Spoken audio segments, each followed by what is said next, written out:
Bismillahirrahmanirrahim. Assalamualaikum warahmatullahi wabarakatuh. Waalaikumsalam warahmatullahi wabarakatuh. Saya Abdurrahman, CGP Angkatan 11. Pada hari ini saya akan melakukan pra-observasi wawancara, pra-observasi supervisi akademik dengan rekan guru saya, yaitu Bu Kohom. Beliau sebagai guru PKN yang nanti akan saya wawancara terkait dengan kesiapan observasi. Tapi tidak cukup pada pra-observasi, karena nanti pun akan dilanjutkan pada observasi di kelas, kemudian juga ada pasca observasi. Baik, Bapak gimana? Sehat? Alhamdulillah. Mohon kerjasama mungkin untuk pagi ini saya akan melakukan sedikit wawancara tentang kesiapan observasi yang akan dilaksanakan nanti ketika supervisi akademik di kelas. Iya. Bu Kokom, untuk materi yang akan disampaikan nanti di pertemuan nanti tentang apa materinya? Materinya tentang kemerdekaan menyampaikan pendapat di era keterbukaan informasi saat ini. Baik. Nah, untuk tujuan pembelajaran itu sendiri apa itu? Kebetulan ini pertemuan kedua di materi yang barusan saya sampaikan. Jadi pertemuan kedua ini mengetahui jaminan hukum yang menjamin kebebasan kemerdekaan berpendapat. Terus yang kedua, bentuk-bentuk menyampaikan pendapat. Begitu. Jadi bentuk-bentuknya seperti apa? Apakah mimbar bebas atau misalkan dalam bentuk tulisan, diskusi dan lain-lain. Nanti anak-anak akan disampaikan seperti itu, begitu. Ada caranya seperti dalam menyampaikan pendapat, begitu. Nah, kira-kira strategi apa nih untuk materi ini supaya bisa diserap oleh siswa, kalau bisa aktif nanti? Iya. Yang pertama tentu literasi.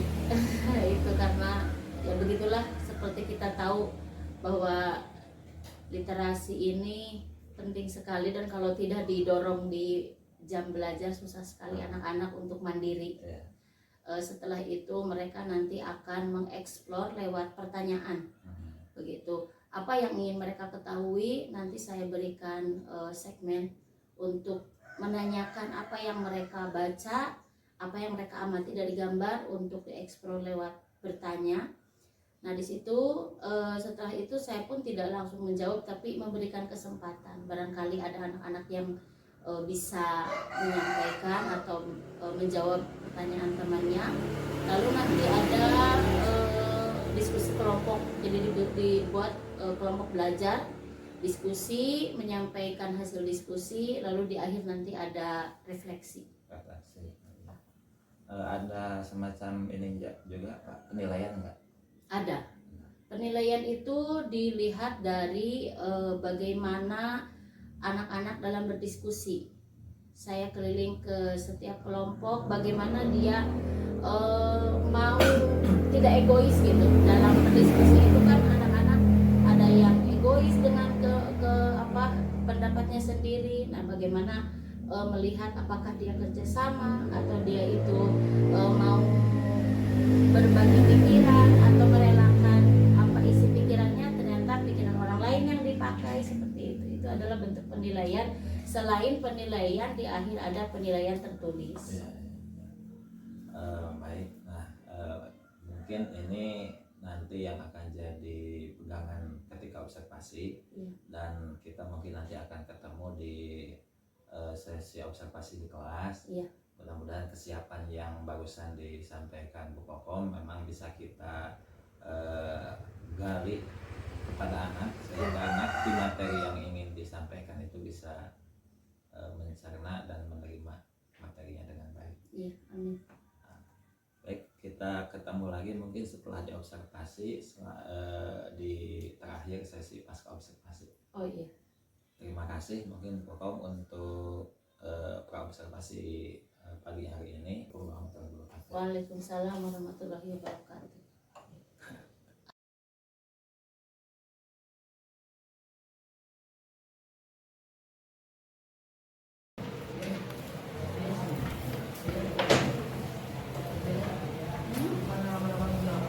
Halaman berapa?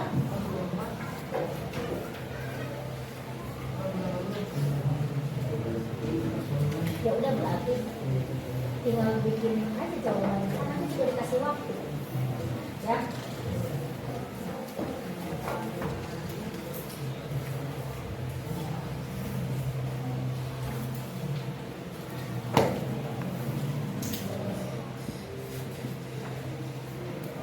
Baik, assalamualaikum warahmatullahi wabarakatuh. Waalaikumsalam warahmatullahi wabarakatuh.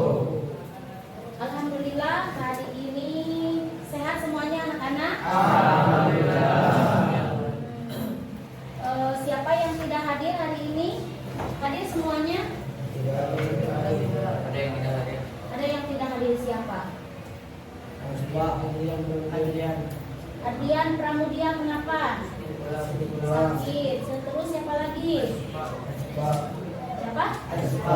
Azba. Kenapa Azba? Sakit. Siapa lagi? Rafael. Kenapa Rafael? Sakit juga. Kenapa? Siapa lagi? Siapa? Satria Arsyarianto. Itu. Sakit. Sakit atau apa? Oke. Udah? Banyak sekali yang tidak hadir. Siapa? Isan Prasetyo. Udah? Rasya. Terus? Pantesan semuanya. Ilham, Irmansyah. Siapa lagi? Udah? Oke. Baik anak-anak, sebelum kita memulai belajar, kita akan berdoa. Silakan dipimpin dulu. Berdoa.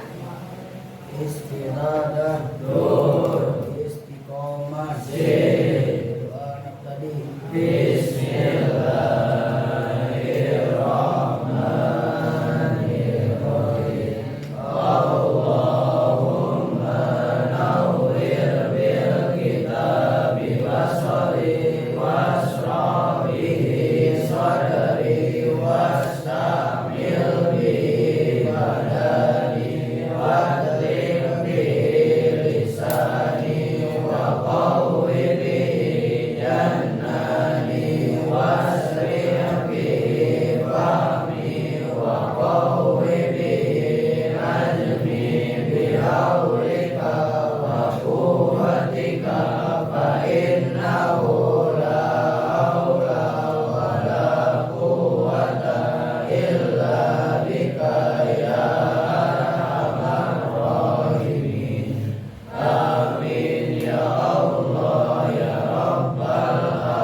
Oke. Masih semangat? Kebetulan ini jam terakhir ya. Sebelum belajar kita berdiri dulu. Masih ingat nggak ibu ngasih lagu? Kita nyanyi membakar semangat dulu karena ini jam terakhir. Berkibarlah bendera. Ingat nggak lagunya? Berkibarlah. Itu ibu udah kasih di kelas ini? Belum. Apa itu yang apa? Lagu nasional. Bandung Lautan Api. Oke, tidak apa-apa. Hafal semua? Oke. Kita nyanyi terlebih dahulu ya supaya lebih semangat belajarnya. 1, 2, 3. Halo.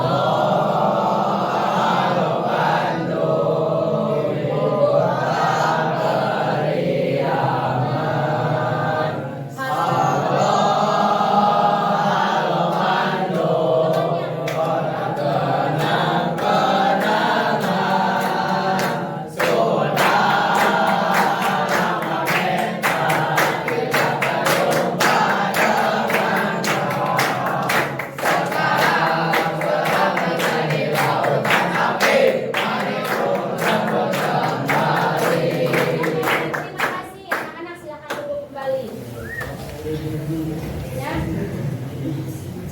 Mari Bung rebut kembali. Baik anak-anak, hari ini kita akan belajar ya masih tentang tema kemerdekaan berpendapat warga negara pada era keterbukaan informasi. Nah, pada pertemuan kali ini tujuan pembelajarannya adalah peserta didik mampu menjelaskan jaminan kemerdekaan berpendapat di Indonesia. Minggu kemarin kita sudah membahas apa itu kemerdekaan berpendapat. Nah, sekarang ada jaminan nggak kalau orang berpendapat itu akan baik-baik saja? Karena berpendapat itu kan banyak ya, mengkritik teman, mengkritik pemerintah. Nah, ada jaminan nggak bakalan diapa-apain? Nah, itu yang akan kita pelajari. Dan kalian nanti akan menemukan pasal-pasal yang menjamin warga negara atau kemerdekaan warga negara dalam menyampaikan pendapat. Tujuan pembelajaran yang kedua di pertemuan hari ini, peserta didik atau kalian mampu menjelaskan bentuk-bentuk penyampaian pendapat. Seperti apa sih penyampaian pendapat itu bentuk-bentuknya? Nah, itu ya. Itu adalah tujuan belajar kali ini. Cukup dua aja. Satu, tadi mengetahui jaminan. Yang kedua, bentuk-bentuknya seperti apa. Baik, untuk memulai pembelajaran kita, seperti biasa silakan kalian sesuai kelompok yang sudah ibu buat, yang buat satu semester yang berlaku, silakan duduk sesuai dengan kelompok kalian masing-masing.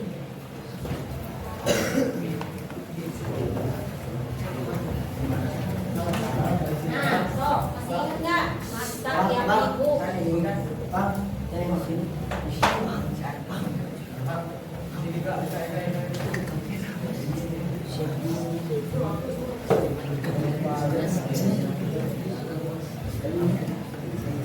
Kenapa nggak ada yang di tengah? Geser sini, di sini. Mojok banget sini. Itu kenapa?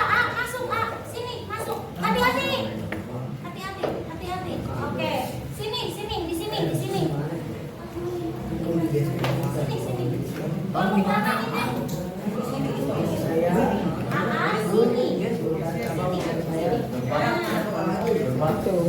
Kamu kelompoknya sama siapa? Geser sini. Ini tinggal 3 orang, tidak apa-apa. So, kamu kemana? Bikin lingkaran. Oke, anak-anak, silakan kalian buka halaman 83 ya. Di sini dengan judul jaminan kemerdekaan berpendapat. Ada jaminan hukumnya, ada undang-undang ya. Tahun berapa saja. Kalau hukum tertinggi di negara kita itu kan Undang-Undang Dasar 1945. Kalau Undang-Undang Dasarnya itu pasal berapa, kalau Undang-Undang penerusnya itu pasal berapa. Silahkan ibu kasih waktu kalian untuk literasi 10 menit. Cukup nanti juga sedikit. Literasi 10 menit silakan dibaca. Setelah membaca, bikin satu pertanyaan dari setiap kelompok. Silakan.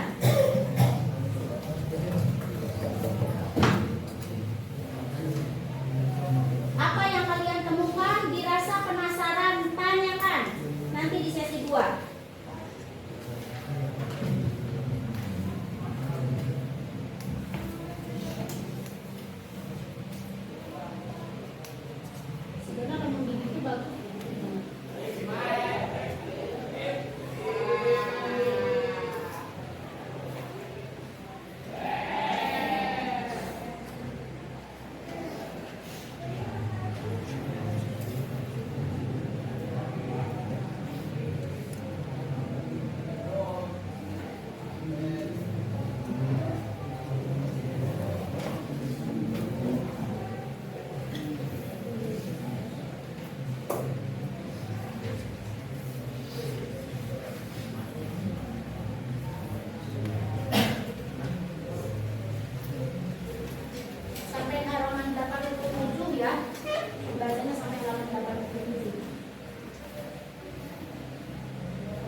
satu Aditya, bukan ya? Aditya, Adrian, Agis, Arya, Azfa. Ya. Silakan diskusi dengan teman sekelompoknya setelah kalian literasi. Diskusikan pertanyaan yang akan disampaikan. Silakan masuk A.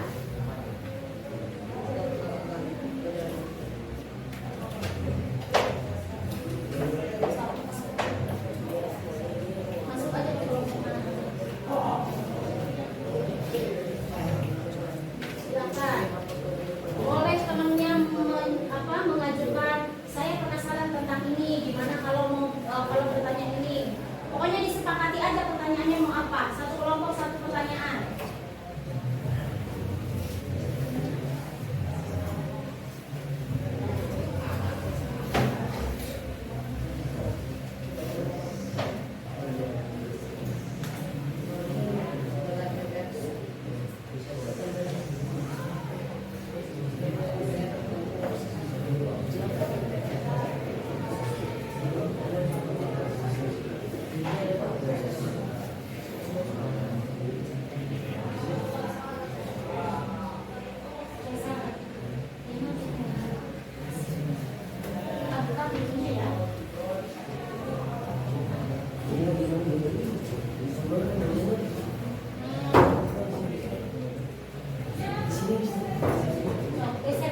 Ini juga kosong.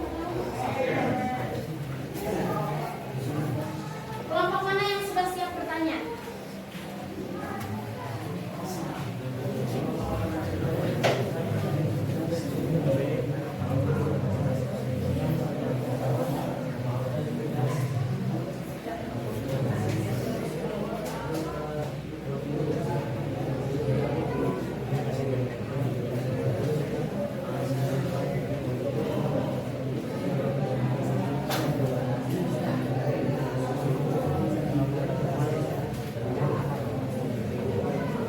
Jangan cari pertanyaan di buku.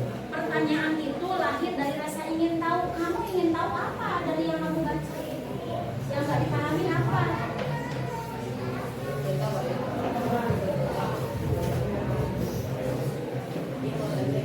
Ayo, waktunya habis. Ibu di absen ya. Kelompok satu mana? Ayo, kelompok satu. Silakan. Teman-teman disimak karena pertanyaan dia itu nanti jawabannya untuk semua. Silakan. Assalamualaikum warahmatullahi wabarakatuh. Waalaikumsalam warahmatullahi wabarakatuh. Saya perwakilan dari kelompok 1 akan mengangkatkan pertanyaan kepada saya. Ya. Apakah yang dimaksud dengan asas dan kami juga tidak paham dengan asas itu? Maksudnya tidak paham apa? Tidak tahu apa yang bisa dimaksud dengan asas Oke. dan pengertian. Pengertiannya. Mau ditulis atau disampaikan saja? Awas lagi lama dan Oke, boleh. Tidak ada definisi asas di buku. Oke, baik. Terima kasih Adpa dari kelompok 1 yang tuh. Ternyata pertanyaan itu dari satu kelompok mewakili keingintahuan kalian semua, makanya harus diperhatikan. Oke, asas adalah dasar. Itu pengertiannya. Pedoman atau kebenaran yang menjadi tumpuan berpikir, berpendapat, dan tindakan. Kata asas sendiri berasal dari bahasa Arab, bahasa Arab. Asasun yang berarti dasar, basis. Contohnya gimana? Kamu ditanya pendapat tentang bela negara atau mencintai negara. Kita itu harus mencintai negara. Kata siapa? Asasnya dari mana? Nah, tahu asasnya kalian apa cina? Mencintai negara itu apa? Sebagian dari iman. Dari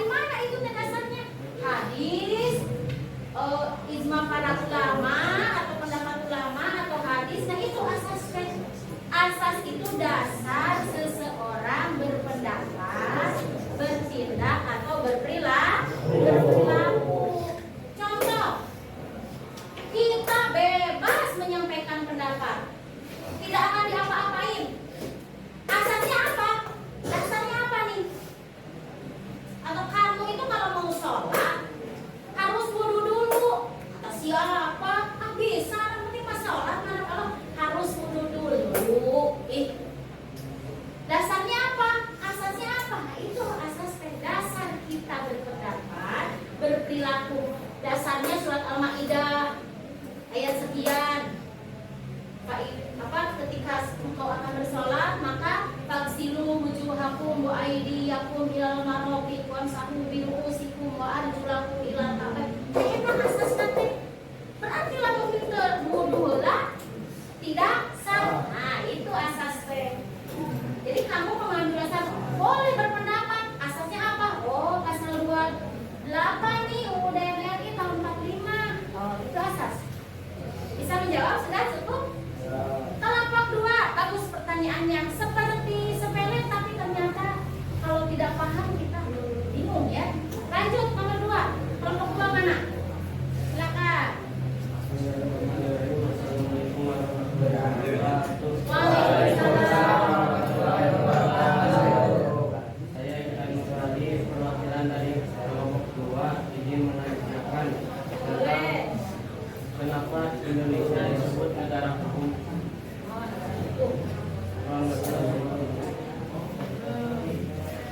Ibu lemparkan dulu deh pertanyaannya, jangan langsung ibu jawab. Yang menjawab pastilah kalian tidak bisa. Kenapa Indonesia disebut negara hukum? Ada yang bisa menjawab?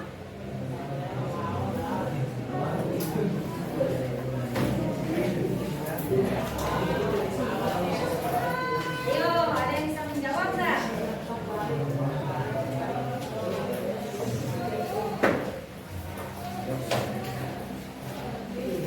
Ada balpen, ada spidol. Oke, kalau tidak ada yang menjawab, ibu di sini. Anak-anak, kan dasar negara kita itu ada yang pertama Pancasila. Yang kedua UUD 1945. Di dalam Undang-Undang Dasar 45 itu, di antara isinya adalah aturan-aturan yang terkait bagaimana kita hidup berbangsa dan bernegara, bahwa segala sesuatunya itu dihukum, ada aturannya. Aturan itu disebut hukum. Hukum ini, hukum yang ada di negara kita ini tidak bisa tegak kalau tidak ada yang menegakkan. Makanya dituangkanlah dalam pemerintahan. Pemerintahan di negara kita secara horizontal itu terbagi kepada 3. Ada eksekutif atau disebut presiden. Yang kedua ada legislatif atau DPR. Dan yang ketiga ada yudikatif. Ini udah berulang-ulang Ibu atau Mahkamah Agung. Kalau di sebuah negara hidup dengan jutaan manusia tidak diatur, maka apa bedanya kita hidup di hutan, saling memangsa. Yang lemah semakin ditindas, yang kuat semakin menguasai, maka diaturlah. Ini yang membuat hukum ya, dasarnya dari UUD 1945 dijabarkan terus. Kan sifatnya teh apa cenah? UUD teh bisa mengikuti perkembangan zaman. Nah, terus diatur di sini di DPR. Apabila banyak pelanggaran yang merugikan banyak masyarakat, bikinlah peraturannya, ditegakkannya oleh Mahkamah Agung. Makanya negara kita disebut negara hukum. Paham sampai sini? Udah, kalau udah paham, lanjut kelompok 3.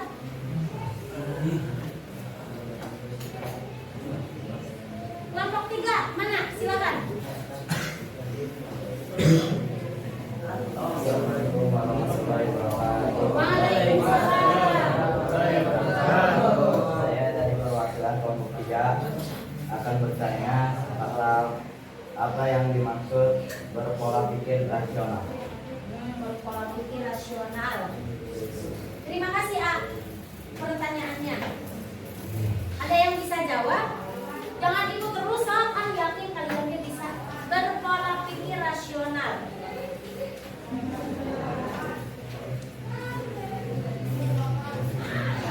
Atau berpikir rasional. Nah, inilah ya anak-anak. Ada yang pernah dengar kata rasional? Gampang banget jawabannya, masuk akal. Itu berpola pikir rasional, itu berpola pikir masuk akal. Tidak semua orang bisa berpola pikir rasional atau masuk akal, karena pikiran itu perlu dilatih. Itulah kenapa pentingnya anak bangsa harus sekolah. Salah satu tujuan kalian belajar ini mengasah, melatih kalian agar ketika kalian menjadi masyarakat, menjadi warga negara, kalian punya pola pikiran masuk akal, rasional, bisa diterima oleh orang banyak cara berpikirnya. Udah itu? Paham? Segitu? Ada pertanyaan lagi? Nah, sekarang nanti 2 kelompok lagi sisanya untuk menjawab tugas diskusi kalian. Ya, oke. Pertanyaannya pasti kalau ditampung kalian mah pasti banyak banget, karena ya itulah hebatnya kalian itu ingin tahu banyak ingin tahu. Tapi harus kita batasi karena kita juga belajarnya ada batas waktu. Terima kasih pertanyaannya, mudah-mudahan bisa menjawab segala penasaran kalian. Nanti banyak pertemuan-pertemuan lagi dengan segala ingin tahu kalian. Nanti ibu akan buka lagi forum pertanyaan. Sekarang kita masuk ke sesi yang kedua anak-anak. Sesi yang ketiga ya. Tadi sesi yang pertama literasi, mengamati, gambar. Sesi kedua pertanyaan. Selanjutnya kita akan masuk ke sesi yang ketiga, yaitu tugas kelompok. Tugasnya, setelah kalian memahami peraturan undang-undang yang menjamin pelaksanaan berpendapat di Indonesia, undang-undang mana Bu? Di halaman 84. Itu undang-undang yang menjamin berpendapat. Ya, kalau kalian masih bingung, buka lagi halaman 84. Di situ tertera dari UUD 45, Undang-Undang Dasar ada TAP MPR, ya. Kemudian ada Undang-Undang nomor 36, ada Undang-Undang nomor 39. Itu semua undang-undang yang menjamin kemerdekaan berpendapat. Nah, sekarang tugas kalian sama teman-teman diskusi. 2 ya tugasnya. 1, menurut kelompok kalian apa saja manfaat setelah memahami peraturan undang-undang yang menjamin pelaksanaan kemerdekaan berpendapat. Nomor 2, sebutkan hal penting yang belum diatur. Nih, menurut kamu ya, menurut temuan kamu, hal penting yang belum diatur dalam peraturan undang-undang dan menjamin pelaksanaan kemerdekaan berpendapat. Yang menurut temuan kamu ini belum diatur nih. Misalkan tentang head comment. Nah, misalkan nih udah diatur atau belum ya oleh pemerintah tentang head comment atau tentang hoax. Misalkan ya. Kan itu juga sama tentang penyampaian pendapat gitu ya. Silakan diskusikan dan nanti Ibu minta perwakilan dari kelompok 2 ini, kelompok berapa ini? 4 dan 5. Silakan. Karena waktunya juga kayaknya cukup buat 2 kelompok aja. Silakan. Diskusi dulu. Itu apa pertanyaannya yang nah itu.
Oh nggak bawa. Nanya teman ada yang bawa 2 gitu.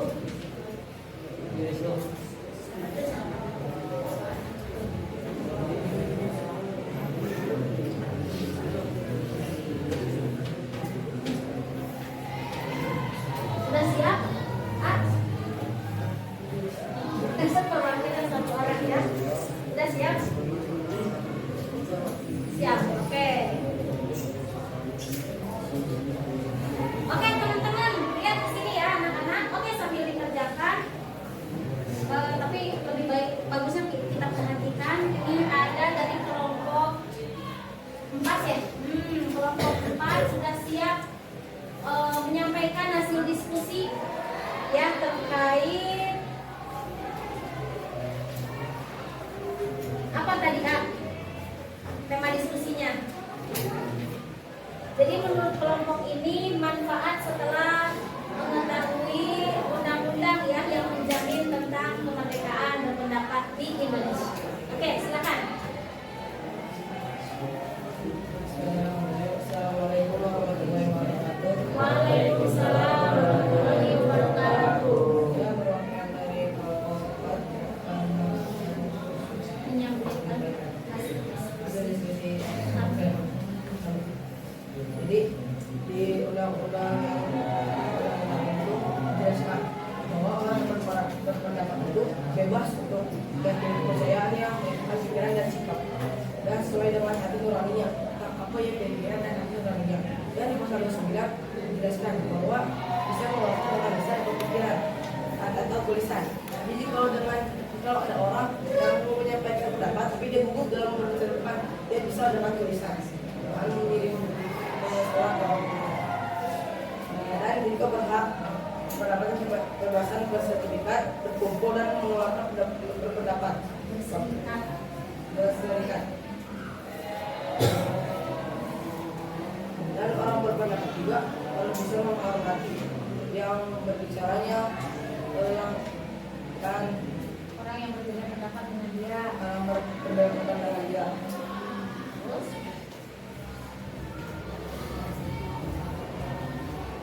sudah ditutup dulu.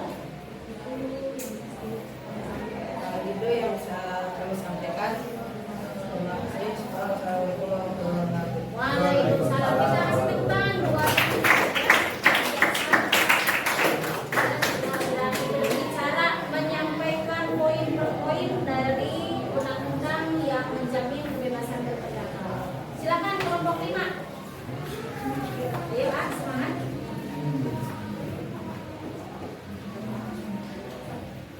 Siapa yang mau? Atau dari kelompok 1 ada yang siap? Kelompok 1 siap?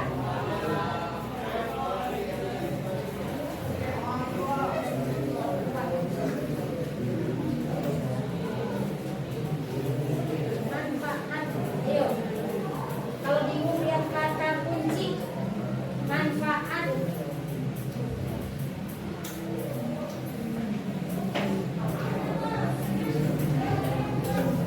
Jadi seperti kata ibu sering bilang, kalau kamu bingung dengan sebuah pertanyaan, kan kalau PKN apa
jawab. Jadi kalau mau bikin tulisan itu harus bertanggung jawab, jangan melontarkan kebencian, membagikan berita bohong, harus bisa bertanggung jawab. Bagus. Selanjutnya kelompok mana lagi?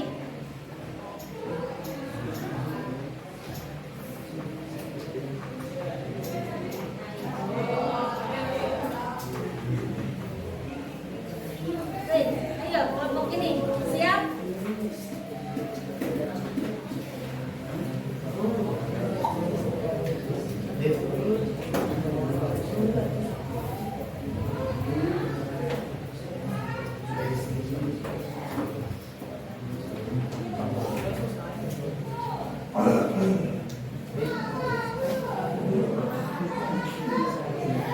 Baik anak-anak, tadi kita sudah ada 2 perwakilan kelompok menyampaikan hasil diskusi. Tadi juga ada perwakilan kelompok yang sudah bertanya.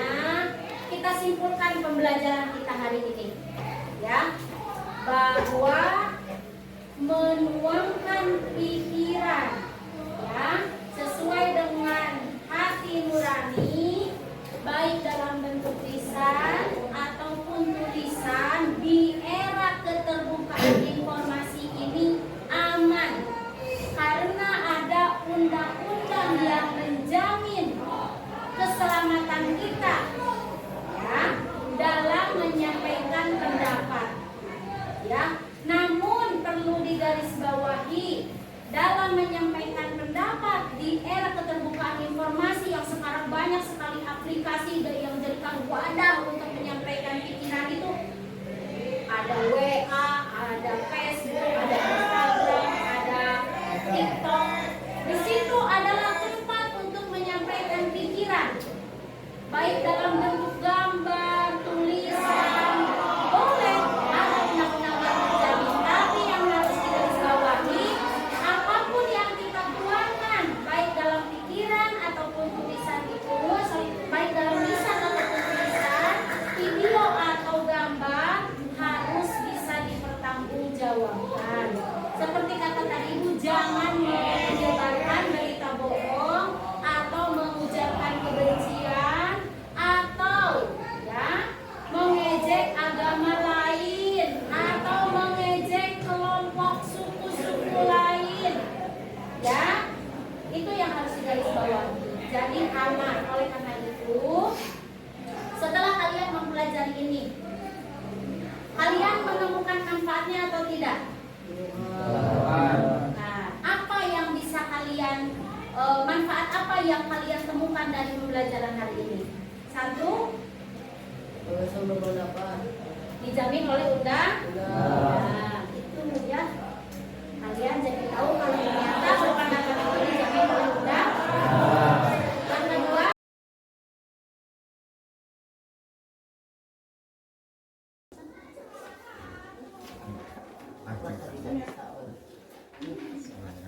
Assalamualaikum. Sehat, Toto? alhamdulillah sehat. Habis dari kelas, Iya, ajar apa bagusan? PPKN kelas 2B, 8B berarti ya. Ya,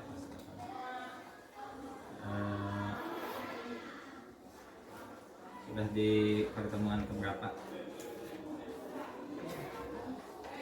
Terakhir.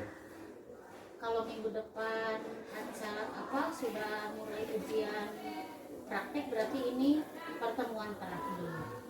Kalau minggu depan masih ada, berarti masih 1 pertemuan lagi. Tergantung kebijakan kepala sekolah.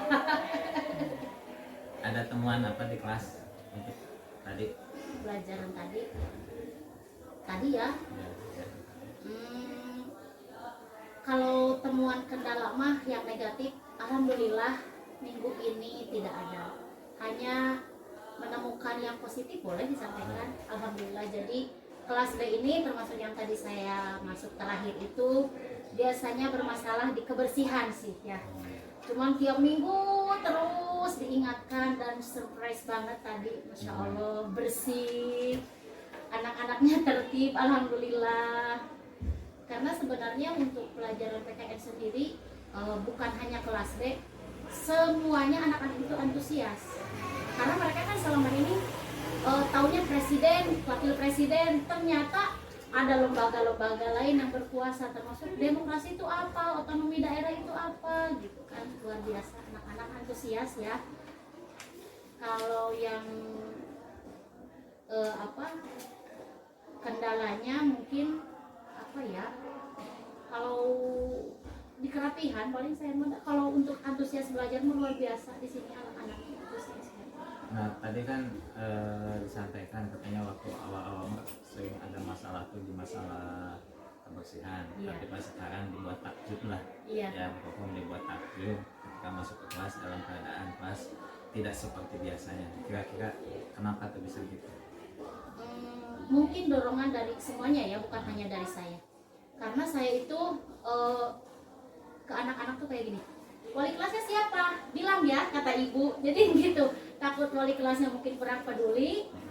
Ketika sudah dibilang ada guru lain yang peduli, mungkin wali kelasnya akan lebih respect. Dan setiap minggu saya tidak lupa mengingatkan, ini disimpan di sini ya. Ketika saya menemukan di kelas ada bekas makanan, ketika mereka mengerjakan tugas, saya ambil sendiri.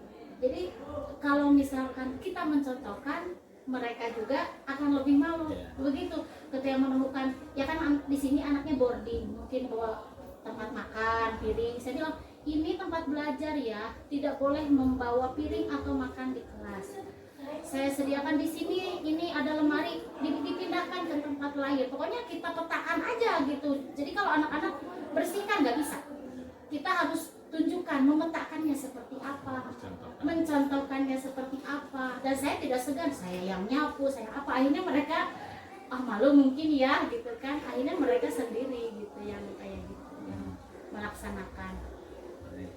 Untuk itu kan berarti itu terkait dengan masalah kesiapan sebelum belajar. Nah itu betul. Nah ketika pas pembelajaran dilaksanakan nih, untuk tadi tujuan pembelajarannya tersampaikan semuanya. Alhamdulillah tersampaikan. Jadi tuntas anak-anak juga antusias. Iya antusias. Apa nih yang menarik di materi yang disampaikan? Iya. Jadi pembahasannya itu kan tentang aturan, ya, aturan gitu. Aturan itu kan sebagai warga negara itu ada aturan dari tempat yang paling kecil dulu apa rumah. Setelah rumah anak-anak tempat sosial mereka apa sekolah. Setelah sekolah yang lebih luas lagi adalah masyarakat. Baru setelah itu negara begitu.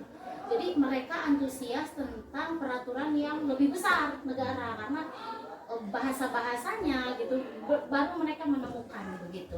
Tapi istilah-istilahnya seperti itu. Tapi saya mengingatkan lagi ke anak-anak ya jangan mikirin dulu yang lebih luas karena kalian belum menjadi masyarakat, hanya sekedar mengenal. Untuk mengamalkan dari lingkungan terkecil dulu, kelas, hujroh, dan lingkungan pondok yang harus kita ikuti peraturannya. Jadi saya tekankan untuk pengamalan itu dulu. Kalau untuk mengenali materi, oke, Ibu sampaikan gitu. Jadi pengamalannya di sini, tapi mengenalinya yang lebih luas. Jadi untuk pertemuan ini tuh tentang materinya itu tentang aturan negaraku gitu. Temanya aturan negaraku, lingkunganku, ya. Kayak gitu-gitulah. Ya. Berarti anak antusias mengikuti pembelajaran, tidak ada kendala apa-apa dari anak-anak? Enggak, alhamdulillah ya. Awal-awal mah di semester pembahasan bab 1 kayak gitu mungkin saya kan kelas 1 itu dulu bukan saya gurunya. Jadi di awal-awal saya belum kenal nih. Saya juga observasi dulu ya, mencocokkan nih apa nih ya yang cocok dengan mereka gitu. Di awal-awal mereka memang agak menemukan yang ngantuk kayak gitu, saya rubah metode yang tadinya mereka literasi tidak di kesananya saya yang ceramah, wah itu mereka ngantuk. Saya rubah, kalian literasi, kesananya kalian mau nanya apa, sesi bikin satu pertanyaan buat Bu Kokom, gitu aja saya menamanya, bikin satu pertanyaan buat Bu Kokom. Yang itu buat minggu depan atau di hari itu? Di hari itu, setelah literasi kan kalau literasi hari ini, minggu depan mereka udah lupa. Bikin satu pertanyaan buat Bu Kokom. Satu yang nanya 80 nilainya. Jadi nanti ibu dilihat juga tergantung bobot pertanyaan. Kadang ada anak-anak yang penting dapat nilai, pertanyaannya remeh-temeh, enggak gitu. Pokoknya ibu lihat dari kualitasnya. Ternyata kalau pertanyaan kalian lebih bagus bisa di 85